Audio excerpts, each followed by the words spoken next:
Hello everyone, welcome to lecture number 2 of Boolean algebra of digital circuits. आज हम सीखेंगे properties और laws related to and और gets जो हमने पढ़े थे. सबसे पहले एंड की प्रॉपर्टीज़. अगर ए में ही ए का मल्टीप्लाई होता है तो ए आता है. ठीक है, किसी भी ए मतलब ए ज़ीरो हो सकता है या वन हो सकता है. ए में अगर ज़ीरो का मल्टीप्लाई होगा तो ज़ीरो आएगा. अगर ए में वन का मल्टीप्लाई होगा, मान लीजिए ये ज़ीरो है, ज़ीरो में वन का मल्टीप्लाई हुआ तो ज़ीरो हुआ, और वन में वन का मल्टीप्लाई हुआ तो वन हुआ. तो मतलब ए तो आ रहा है, तो मतलब ए आएगा. अगर ए और ए बार, अगर ए वन है और वन में ज़ीरो का मल्टीप्लाई हुआ तो ज़ीरो आता है, और ए अगर ज़ीरो है, ज़ीरो में वन का मल्टीप्लाई हुआ तब भी ज़ीरो आता है. इस वजह से इसका ज़ीरो आता है आंसर ऑल ओवर. ठीक है, और की प्रॉपर्टीज़ देख लेते हैं. वन में अगर वन का प्लस होगा तो वन आएगा, ज़ीरो में अगर ज़ीरो का प्लस होगा तो ज़ीरो आएगा. तो मतलब ए तो आंसर हुआ. ठीक है, किसी भी चीज़ में ज़ीरो का प्लस करना मतलब कुछ का प्लस करना नहीं, एज इट इज़ रहेगा, ए आएगा. किसी भी चीज़ में वन का प्लस करना, ज़ीरो में अगर वन का प्लस करेंगे तो वन आएगा, वन में अगर वन का प्लस करेंगे तो वन आएगा.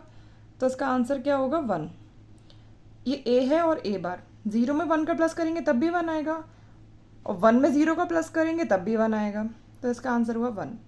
ठीक है, अब हम प्रॉपर्टीज़ हो गए, लॉज देखते हैं. ये सारे तरीके के लॉज होते हैं.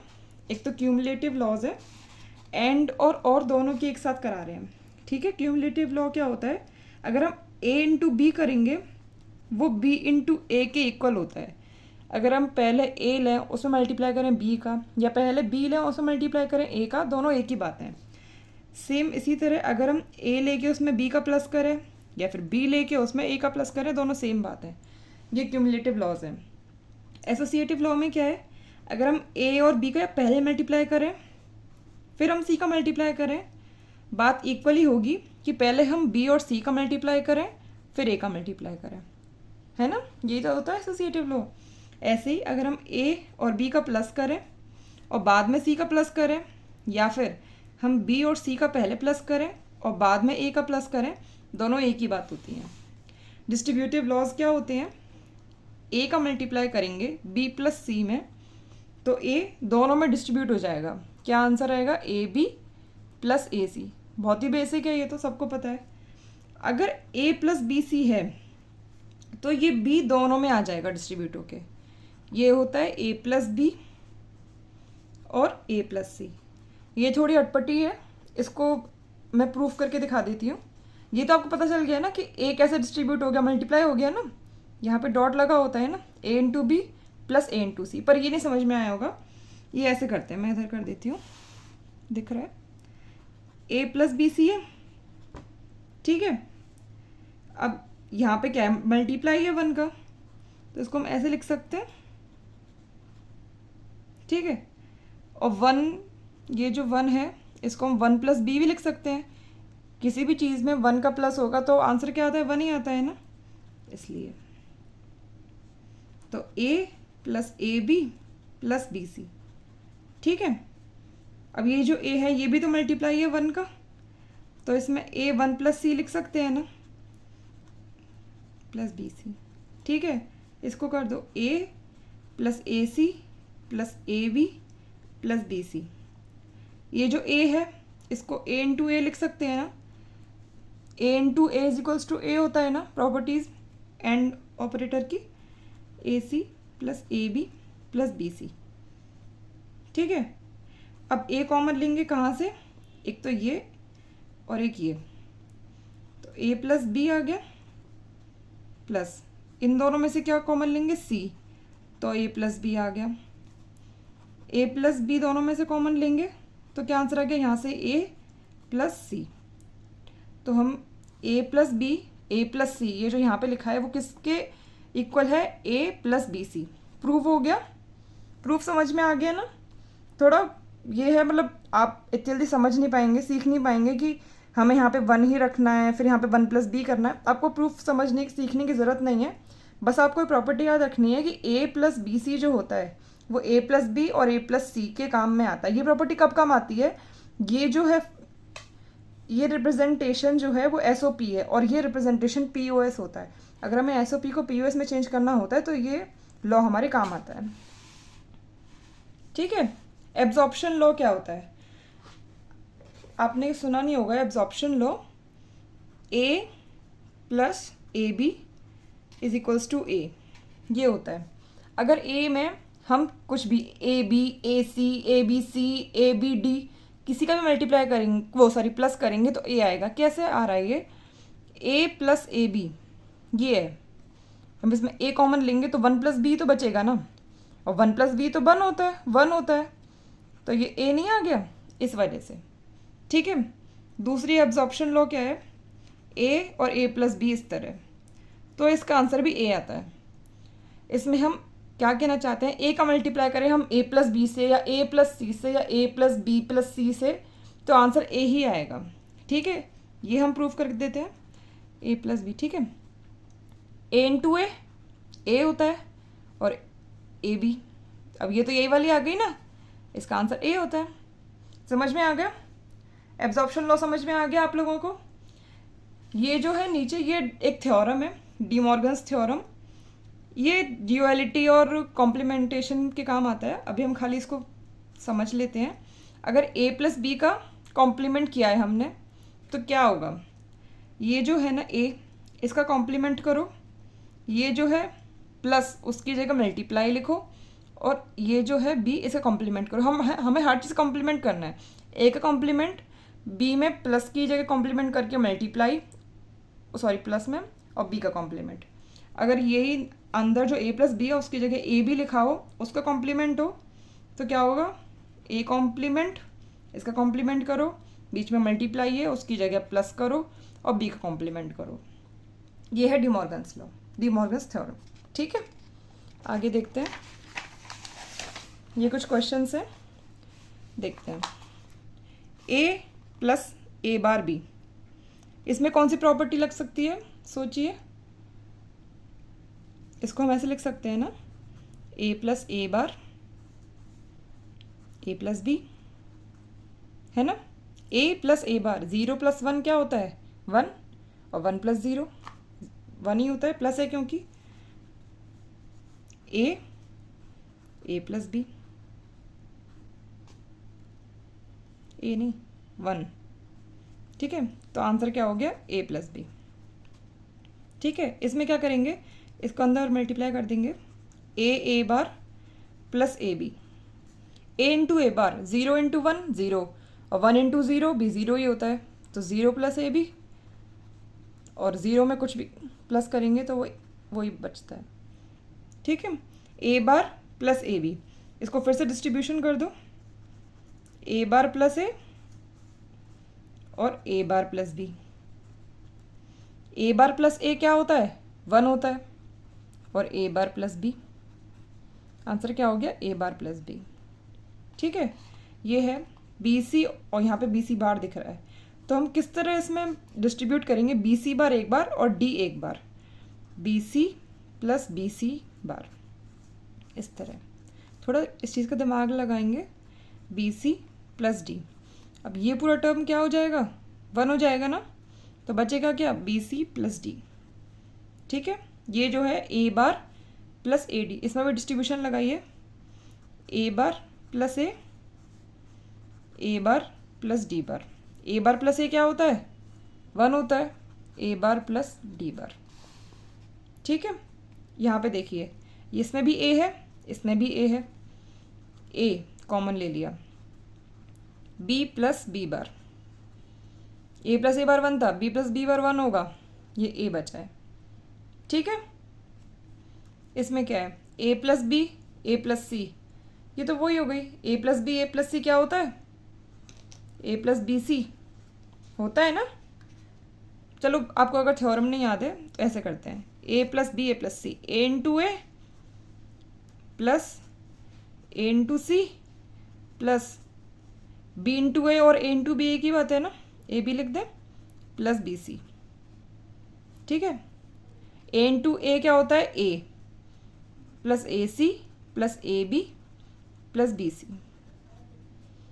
A कॉमन लेंगे तो 1 प्लस सी प्लस बी होगा ना, प्लस बी सी, और 1 में किसी भी चीज़ का प्लस करेंगे तो 1 ही बचता है, तो ए प्लस बी सी आ गया ना, सेम है, जो ये है वही ये है।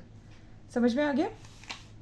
ये देखिए एक्स प्लस वाई बार और एक्स बार प्लस वाई बड़ा है ना, इसको हम मतलब ये नहीं देखना कि बहुत बड़ा क्वेश्चन है, बस मल्टीप्लाई करते जाओ और इस तरह सॉल्व होता चला जाएगा। एक्स इंटू वाई, वो X into X plus X into Y bar plus X into Y plus Y into Y bar, X bar plus Y.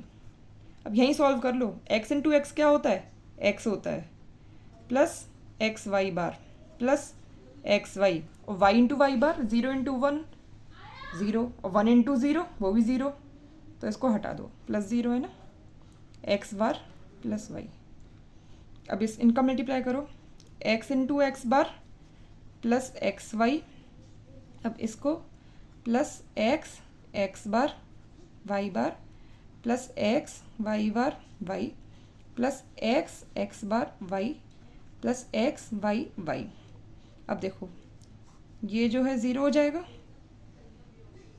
ये है 0 हो जाएगा, ये इसकी वजह से 0 हो जाएगा, इसकी वजह से 0 हो जाएगा, बचा क्या? एक्स वाई, और वाई इंटू वाई भी वाई होता है, ये भी एक्स वाई बचा, और एक्स वाई ये गया और एक एक्स वाई ये गया, X Y plus X Y, A plus A क्या होता है? ए होता है ना, यहाँ पे आप 2xy मत लिख देना, ए प्लस ए होता है, तो X Y plus X Y क्या होगा? एक्स वाई होगा। ठीक है, ये वाला क्वेश्चन देख लेते हैं। X plus Y plus Z, X plus Y plus Z bar, इसमें हमें दिख रहा है एक्स प्लस वाई कॉमन है ना, तो क्या करेंगे? एक्स प्लस वाई, जैसे ए प्लस बी और ए प्लस बी बार होता है ना, तो उसमें क्या करते हैं हम? ए प्लस बी और A plus B bar, A plus B into B bar करते हैं ना, ऐसी X plus Y plus Z into Z bar. ये आपको समझ में आया? जैसे मतलब ये था, अगर हम कहते हैं ए प्लस बी बार, तो हम इसको बंद करते हैं डिस्ट्रीब्यूशन लॉ से, तो A plus B into B bar लेते हैं ना, तो वही किया है। ये जो ए है ना, ये एक्स प्लस वाई है यहाँ पे, तो जेड इंटू जेड बार क्या हो गया? ये तो 0 हो गया, बचा क्या? X plus Y. ठीक है, या फिर सॉल्व हो जाएगा आपसे, लेकिन ये दो चीज़ें हैं p प्लस जेड, अगर आपको ये दिखता है और दूसरे ब्रैकेट में दिखता है आपको p प्लस जेड बार, ये दिखा है ना, p और p जेड बार, तो आंसर क्या होगा? p होगा। ये तो पी ओ एस फॉर्म है, एस ओ पी में भी अगर P Z plus P Z bar दिखता है तो इसका आंसर भी क्या होगा? पी होगा। क्यों? क्योंकि पी कॉमन में आ जाएगा, और जेड प्लस जेड बार क्या होता है? 1 होता है, तो पी बचेगा। ठीक है,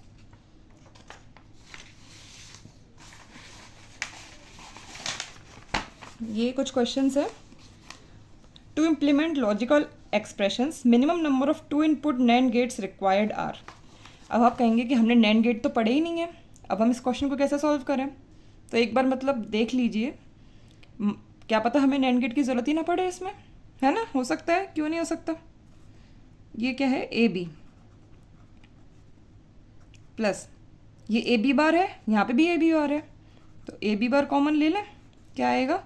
सी प्लस सी बार, और सी प्लस सी बार क्या होता है? 1 होता है ना, और 1 का किसी को मल्टीप्लाई करते हैं तो एज इट इज़ रहता है, तो क्या आया? A B plus A B bar. ठीक है, अब यहाँ से ए कॉमन ले लें, B plus B bar, B plus B bar क्या होता है? 1 होता है, तो क्या आंसर आया? ए। अब अगर हमारे पास ए है, बी है, सी है, तो हमें खाली ए देना है और हमारा आंसर आ जाएगा। तो इसमें कहीं नैंड गेट की ज़रूरत पड़ी? नहीं, नो नैंड गेट्स रिक्वायर्ड।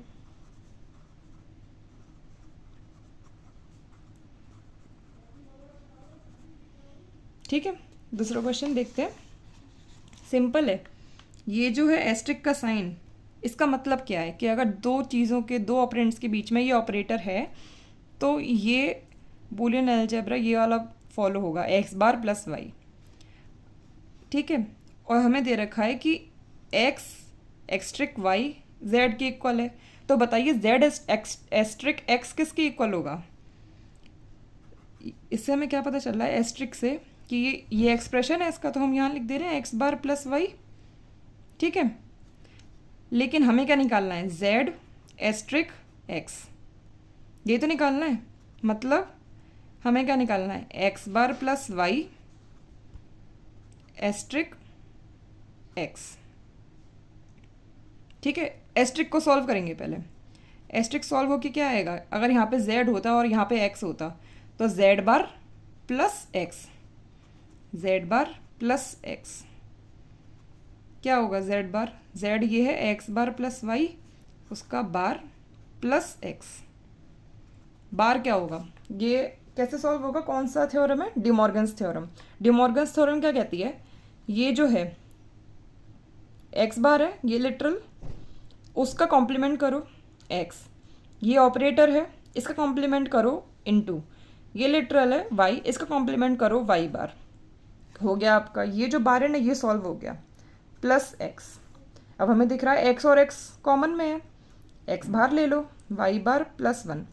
अब वन में किसी का भी प्लस करेंगे तो वन ही आएगा ना, और वन में मल्टीप्लाई करेंगे एक्स का तो एक्स आएगा। तो आंसर क्या बचा? खाली एक्स बचा। ईजी है ना?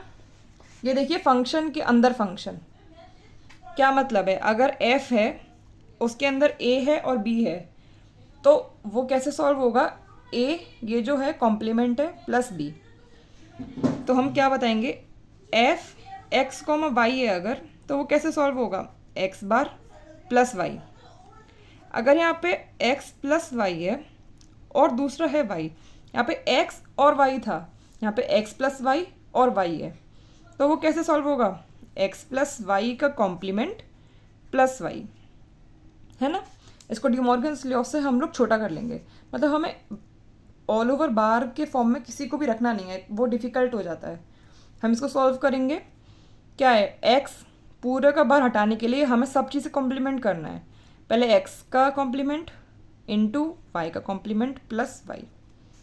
ठीक है, हम तो उसको भी सॉल्व कर सकते हैं डिस्ट्रीब्यूशन से, वाई प्लस एक्स बार और वाई प्लस वाई बार, ये तो वन हो जाएगा ना, तो एक्स बार प्लस वाई, ये आंसर बचा ना। मतलब हमने ये सॉल्व कर लिया है। आपको समझ में आ गया? अब हमें क्या करना है? इस पूरे को एक टर्म और जेड को एक टर्म लेना है। एक्स बार प्लस वाई, मैंने इस पूरी की जगह ये ले लिया है, कॉमा जेड। अब इसका क्या मतलब है? पहले वाले का complement x bar plus Y का कॉम्प्लीमेंट प्लस जेड। फिर से डिमॉर्गन्स लगाते हैं। बार हटाने के लिए सबका अंदर का कॉम्प्लीमेंट करना है। एक्स बार का कॉम्प्लीमेंट करेंगे तो वापस एक्स आएगा, प्लस की जगह मल्टीप्लाई होगा, वाई का करेंगे तो वाई बार आएगा। अब हम बाहर से हट चुके हैं, अब ये तो हमें एज इट इज़ रखना है प्लस जेड। ठीक है, तो फिर हमने इस पूरे को सॉल्व करके क्या निकाला? ये। अब ये फर्दर हम लोग सॉल्व कर नहीं सकते हैं, तो हमें ये यहीं पे छोड़ना है। ठीक है, आगे देखते हैं।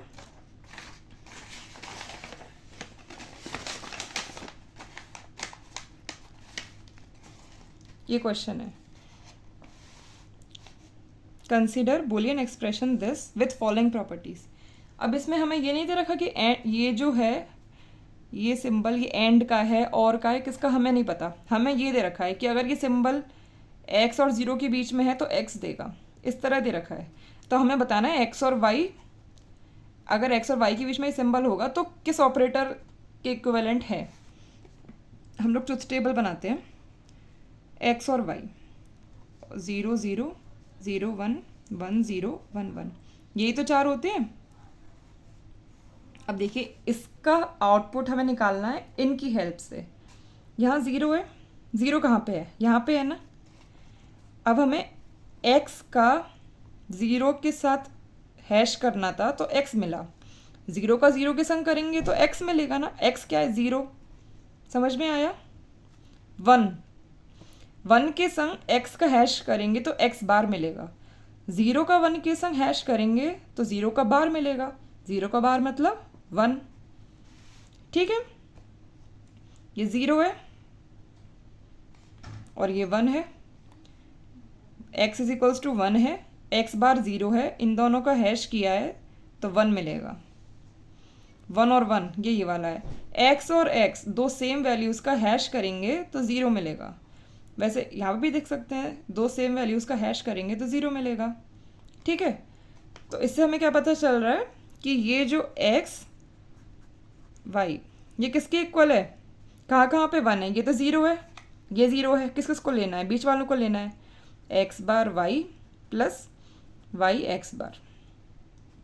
ये एक XOR गेट है, लेकिन अभी आपको पढ़ाया नहीं है, आगे पढ़ाएंगे तो आपको पता चल जाएगा। आप इस क्वेश्चन को फिर से रेफर कर लीजिएगा कि हाँ ये XOR गेट था। ये जो प्रॉपर्टीज़ है ना ये XOR गेट की हैं, इससे हमें पता चला।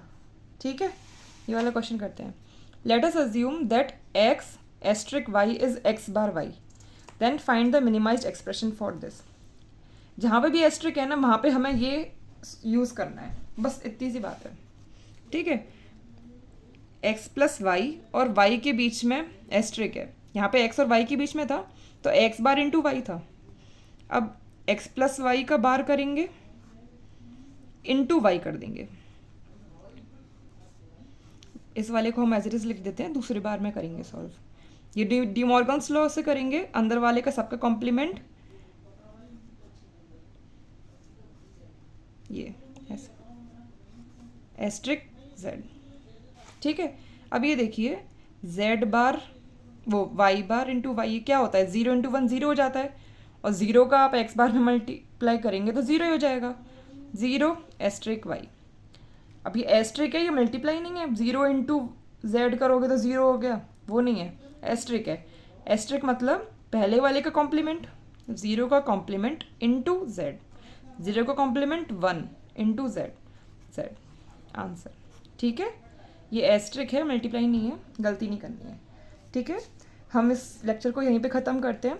आगे हम लेक्चर 3 नेक्स्ट वीडियो में लेके आएंगे। अगर आपको वीडियोस अच्छी लग रही हैं तो आप बताइए, अगर कंटेंट पसंद आ रहा है तो आप प्लीज़ आगे देखिएगा। Thank you.